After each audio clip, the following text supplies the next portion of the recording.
Hello everyone, আমি বাঙালি blogger চ্যানেলে তোমাদের সবাইকে স্বাগত। তো চলে এসেছি একটা নতুন ভিডিও নিয়ে তোমাদের জন্য। আর আশা করছি তোমরা সবাই ভালো আছো আর আমিও ভালো আছি। তো দেখতে থাকো, আমি গেছিলাম ও বাড়ি, তো ভাই এনেছিল মাটন। তো ভাই বললো দিদি মাটনটা তুই কর। তো আমিও যেমন কথা তেমন কাজ, তো লেগে পড়লাম চটজলদি মাটন করতে। তো মাকে বললাম, মা তুমি এদিকে পেঁয়াজ, আদা, রসুন, টমেটো, আলু এগুলো তুমি একটু রেডি করে দাও। আর এদিকে মা পেঁয়াজ, আদা রসুন এদিকে রেডি করে রেখে দিয়েছিল। তো বারবার কারেন্ট চলে যাচ্ছিল বলে তোমাদের দাদাভাইকে বললাম তুমি একটু পেস্টটা করে রেখে দাও। তো কারেন্ট বারবার যাচ্ছিল, তো তোমাদের দাদাভাই এদিকে পেস্টটা করছিল। আর ভাই বললো দিদি তুই মাটনটা কর। তো আমি ও বাড়ি গেছিলাম, তো গিয়ে এই যে মাটন করতে লেগে পড়েছি। তো দেখতে পাচ্ছ এদিকে পেস্টটা প্রায় হয়ে গেছে। তোমাদের দাদাভাই বারবার খুলে দেখছিল যে ঠিকঠাক হয়েছে কিনা। তো তোমাদের দাদাভাইও খুব সুন্দর রান্না করতে পারে আর ও আমাকে সবকিছুতেই খুব হেল্প করে। এদিকে হয়ে গেছে পেস্টটা করা, দেখতে পাচ্ছ। তো ওদিকে মাংসটা ম্যারিনেট করে নেবো, তার জন্য নিয়েছিলাম পেঁয়াজ, তারপর দিয়ে দেবো আদা রসুন। এবার সবকিছু আমি পুরোটা দেবো না, কিছুটা করে আমি রেখে দেবো, কারণ এটা আবার আমি কষার সময় দেবো। তো এবার দিয়ে দিলাম লবণ। তো লবণ দেওয়ার পর এবার দিয়ে দেবো টক দই। টক দইয়ের পরিমাণটা অল্প ছিল, তো যেটুকু ছিল আমি সেটুকু দিয়ে কাজ চালিয়ে নিয়েছিলাম। আর এদিকে দেখতে পাচ্ছ টক দই দিয়ে দিলাম। তারপর দিয়ে দিয়েছিলাম হলুদের গুঁড়ো। তারপর দিয়ে দেবো লঙ্কার গুঁড়ো, এই যে পরিমাণ মতো। তো এদিকে আর একটু দিয়ে দেবো জিরের গুঁড়ো। জিরের গুঁড়ো দিয়ে ওটাকে ভালো করে, এবার একটু দিয়ে দেবো একটু দিয়ে দেবো কাঁচা সর্ষের তেল। তো এই দিয়ে ওটাকে কিছুক্ষণ ম্যারিনেট করে রেখে দিতে হবে। তো এদিকে ম্যারিনেট হতে তোমাদের কিছু কথা বলি। তো আমার এই নতুন চ্যানেলটাকে তোমরা একটু সবাই সাবস্ক্রাইব করে দিও আর লাইক কমেন্ট শেয়ার করো। আর সবাই কমেন্টে জানিও যে ভিডিওগুলো কেমন হচ্ছে। আর এই রান্নার রেসিপিটা একদম প্রথম তোমাদের সাথে শেয়ার করলাম, তো কমেন্টে জানিও সবাই কেমন হয়েছে। আর তোমরা এইভাবে ট্রাই করে দেখতে পারো। তো আর কমেন্টে জানিও যে ভিডিওগুলো কেমন হচ্ছে, ভালো হলেও বলবে আর খারাপ হলেও বলবে। খারাপ হলে কি হয়, আমরা তোমাদের থেকে শিখতে পারবো যে কোন জায়গাটায় আমরা খারাপ করছি বা ভুল করছি, তাহলে বুঝতে পারবো। এদিকে দেখতে পাচ্ছ মাংসটা ম্যারিনেট করা হয়ে গেছে। আর মাংস ম্যারিনেট করতেও খুব ভালোবাসি জানো বন্ধুরা। আর এই মাংসের যে ফ্লেভারটা বেরোয় ম্যারিনেট করার সময় খুব ভালো লাগে। তো মাকে বলেছিলাম যে অনেকটা মাংস, তো উনুনে হতে সময় গ্যাসে হতে সময় লাগবে, তুমি উনুনটা ধরো তাহলে করি। তো প্রায় 3 কিলোর কাছে মাংস ছিল। তো বড় কড়াই করে উনুনে করতে গ্যাসে করতে অসুবিধা হতো। তো মাকে এদিকে বলেছিলাম, তো মা এদিকে উনুন ধরিয়ে দিয়েছিল। তো আমি আলুটা ভেজে নিলাম, এই যে দেখতে পাচ্ছ।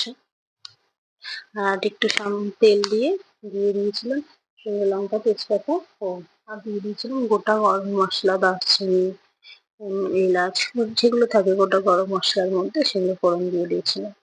দিয়ে এটা একটু হালকা করে নিয়ে এর থেকে একটা সুন্দর ফ্লেভার আসে। তো এরকম দিয়ে দেবো পেঁয়াজ। পেঁয়াজ পরিমাণ যতটা লাগে ততটাই দেবো। দিয়ে ওটাকে হালকা ব্রাউন করে ভাজতে হবে। তো এই যে দেখতে পাচ্ছ। আর উনানে তো খুব তাড়াতাড়ি হয়ে যায় জানো সবকিছু। গ্যাসে যেমন কতটা সময় লাগে, উনানে ততটা সময় লাগে না। তো এই যে এদিকে হয়ে যাচ্ছে দেখতে পাচ্ছ। তো ব্রাউন কালার হয়ে এসছে প্রায়। এটা হয়ে গেলে আমি দিয়ে দেবো আদা রসুন যে পেস্টটা ছিল সেই পেস্টটা দিয়ে দেবো। এই যে দেখতে পাচ্ছ ব্রাউন কালার হয়ে গেছে। তো এর মধ্যে আদা রসুনের পেস্টটা দিয়ে নেবো। তো এটাকেও ভালো করে নাড়িয়ে নিতে হবে যাতে কাঁচা গন্ধটা না থাকে। তো দেখতে পাচ্ছ এটা এবার একটু ভালো করে নাড়িয়ে নিয়ে এটাকে এর সাথে দিয়ে দেবো টমেটো। তো এটা টমেটোটা দিয়ে একটু কিছুক্ষণ নাড়াবো। আর ওদিকে আমি একটু রেখে দিয়েছিলাম ফ্লেভারটা যাতে সুন্দর আসে। এদিকে তো তাড়াতাড়ি ধরে নিচ্ছিল কড়াই। তো আমি আবার একটু নাড়িয়ে তো এর মধ্যে দিয়ে দেবো ম্যারিনেট করা মাংসটা। এই যে দেখতে পেলে ভালো করে করে নিলাম, কষিয়ে নিলাম মশলাটা। তো মশলাটা কষানোর পর এবার দিয়ে দেবো যে ম্যারিনেট করা মাংসটা ছিল, মাটনটা, সেই মাটনটা দিয়ে দেবো।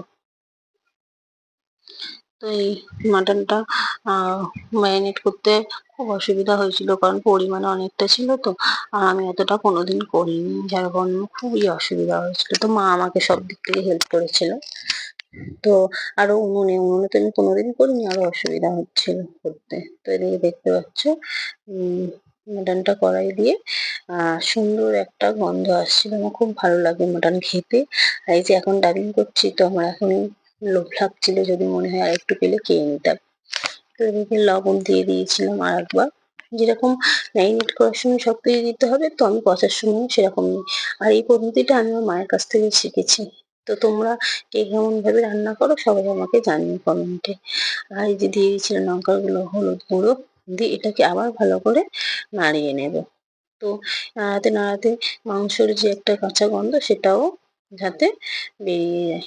তো এদিকে দেখতে পাচ্ছ কড়া মানে উনুনে তো আমার খুব অসুবিধা হচ্ছিল, তুমি বুঝতেই পারছো। আমি লাস্টে কি করলাম, ধরে নিয়েছিলাম, ধরে নিয়ে রান্না করছি। তো এদিকে দেখতে পাচ্ছ মাংসটা ভালো করে কষিয়ে নেবো।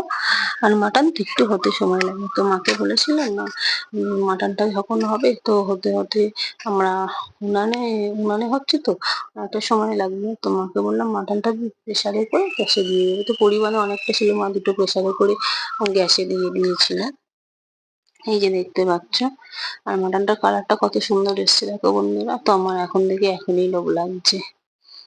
তো এই যে মাটনের কালারটা খুব সুন্দর এসেছিল। তোমরা এই পদ্ধতিতে রান্না করো, খুব সুন্দর লাগবে।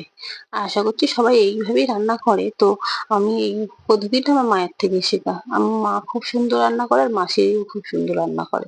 আর এদিকে বলতে বলতে মাটনটা হয়ে গেছে। তো টাটা বাই বাই সবাইকে।